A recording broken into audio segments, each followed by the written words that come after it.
दोस्तों, मेरा नाम है Tanvir and I am the corporate SAP trainer and job provider. और इस वीडियो को रिकॉर्ड करने का जो पर्पस है वो आपको इसके थंबनेल से भी पता लग गया होगा कि हम एक ऐसी गलती के बारे में डिस्कशन करने वाले हैं जो नॉर्मली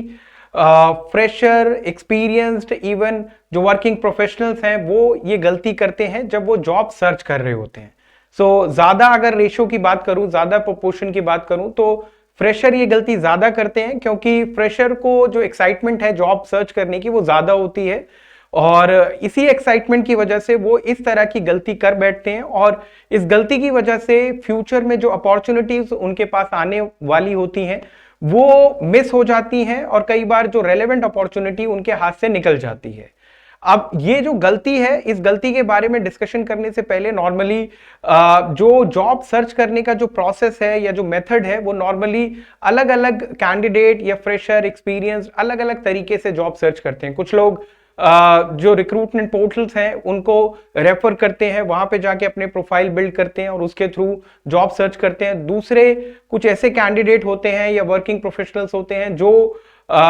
कुछ अपने नोन सर्कल में फ्रेंड, रिलेटिव्स को अप्रोच करते हैं जॉब को सर्च करने के लिए। और एक और मेथड यूज करते हैं, वो क्या करते हैं, इन कंपनीज जो उनकी डिजायर्ड कंपनीज होती हैं कैंडिडेट की, खासकर फ्रेशर्स की, लाइक वो जब ग्रेजुएट नहीं हुए होते तो भी उनके माइंड में ये चलता है कि इन फ्यूचर जब ग्रेजुएशन होगी तो वो जेनपैक ज्वाइन करेंगे या एक्सेंचर करेंगे या Deloitte, KPMG, big four join करेंगे। तो ये एक्साइटमेंट बहुत ज्यादा रहती है खासकर फ्रेशर कैंडिडेट के माइंड में। वो क्या करते हैं, इसी एक्साइटमेंट में वो क्या करते हैं, अलग अलग कंपनीज के पोर्टल पे जाके, उनकी वेबसाइट पे जाके जो करियर ऑप्शन, नॉर्मली आपने देखा होगा किसी भी कंपनी की वेबसाइट पे वो ऑप्शन अवेलेबल होता है, उस करियर ऑप्शन पे जाके अपने आप को रजिस्टर्ड कर लेते हैं। मतलब अपनी सारी जो डिटेल्स हैं वो सारी की सारी डिटेल वहां पे फिल करके, सारी अपनी इंफॉर्मेशन उसमें इनपुट करके अपने आप को रजिस्टर्ड कर लेते हैं। और उनके माइंड में ये एक्सपेक्टेशन होती है कि इन फ्यूचर ये जो कंपनीज हैं इन्हें अप्रोच करेंगी, इनका इंटरव्यू कंडक्ट करेंगी और इनका सिलेक्शन कर लेंगी। ठीक है, तो नॉर्मली बहुत ही रेयर सिचुएशन में इस तरह से कॉल आती है कंपनीज की तरफ से। नॉर्मली इस तरह के जो इनपुट्स हैं वो इग्नोर हो जाते हैं। जो मैंने अपने पिछले 10 साल के या 12 साल के एक्सपीरियंस में मैंने जो ऑब्जर्व किया है वो मैं आपसे शेयर कर रहा हूं। इसके पीछे रीजन और इसकी सबसे बड़ी प्रॉब्लम क्या है और इसकी वजह से जो इश्यूज क्रिएट होते हैं उसमें जो सबसे पहला और सबसे बड़ा इशू जो है वो ये है कि मेजॉरिटी ऑफ एमएनसीज, खासकर मल्टीनेशनल कंपनीज क्या करती हैं, जब ये हायरिंग करती हैं तो इनका हायरिंग का जो प्रोसेस होता है, बहुत ही रेयर या बहुत ही कम कंपनीज ऐसी हैं जो खुद अपने एचआर टीम स्टैब्लिश करके और उनके थ्रू हायरिंग करती हैं। ज्यादातर कंपनीज ने क्या किया है, अपना जो हायरिंग प्रोसेस है वो आउटसोर्स कर दिया है किसी थर्ड पार्टी एजेंसी को या रिक्रूटर को, कंसल्टेंट्स को। तो ये जो रिक्रूटर और कंसल्टेंट हैं ये उन कंपनीज के लिए हायरिंग करते हैं। अब ये जब हायरिंग करते हैं तो हायरिंग करने के इन रिटर्न इन्हें क्या मिलता है, इन्हें कमीशन मिलता है, पे आउट मिलता है। और ये जो कमीशन और पे आउट है डेजिग्नेशन लेवल पे अलग अलग होता है। जैसे एग्जीक्यूटिव और सीनियर एग्जीक्यूटिव की अगर ये कंसल्टेंट हायरिंग कराएंगे तो इन्हें 10 से 15 हजार जो कमीशन है या पे आउट है वो मिलेगा। अगर डेजिग्नेशन टीएल है, assistant manager, manager, director level की है तो ये पे आउट का जो अमाउंट है वो बढ़ता चला जाता है। तो जब ये कंपनीज, खासकर एमएनसी कंपनी, इन रिक्रूटर, कंसल्टेंट या थर्ड पार्टी एजेंसीज के साथ जब ये एग्रीमेंट करती हैं, एसएलए साइन करती हैं, सर्विस लेवल एग्रीमेंट, ठीक है, तो उसके अंदर ये चीज भी मेंशन होती है और कि अगर कोई कैंडिडेट ऑलरेडी रजिस्टर्ड है हमारे पोर्टल पे या ऑलरेडी हमें इंटरव्यू दे चुका है, ठीक है, तो वो जो कैंडिडेट है, उन कैंडिडेट के अगर इंटरव्यू ये कंसल्टेंट या रिक्रूटर कराएंगे तो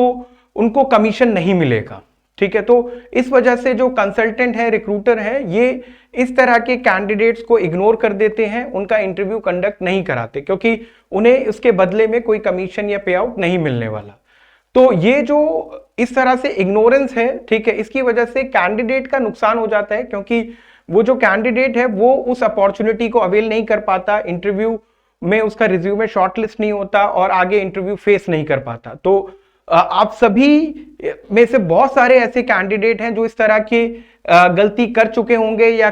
आगे फ्यूचर में हो सकता करते अगर हम ये इंफॉर्मेशन आपसे शेयर नहीं करते। तो मैं आपको बस यही चीज बताना चाहूंगा कि आप जितने भी मोड्स, जितने भी मेथड आप यूज कर रहे हैं जॉब को सर्च करने के, ठीक है, आप कर सकते हैं, आप फ्री हैं बिल्कुल, लेकिन कोशिश करें कि आप इन पोर्टल्स पे जाके रजिस्टर्ड ना करें अपने आप को, क्योंकि अगर पोर्टल पे आपने रजिस्टर्ड कर दिया तो इससे प्रॉब्लम यही होगी कि आपको जब इन फ्यूचर अगर कोई कंसल्टेंट, एचआर या रिक्रूटर आपको अप्रोच करेगा इंटरव्यू और आपका रिज्यूमे शॉर्टलिस्ट करेगा और इंटरव्यू कंडक्ट कराने का प्लान करेगा, और वो जब चेक करेगा कि आप ऑलरेडी रजिस्टर्ड हैं या नहीं पोर्टल पे या फिर कंपनी की वेबसाइट पे, अगर वहां पे ऑलरेडी रजिस्टर्ड दिखाएगा तो फिर वो आपको जो है सिंपली नो बोल देगा या इग्नोर कर देगा और आपको बोलेगा कि यू आर ऑलरेडी रजिस्टर्ड, तो हम आपका इंटरव्यू कंडक्ट नहीं करा सकते। तो इस तरह से आपके हाथ से वो मौका जो है वो निकल जाएगा।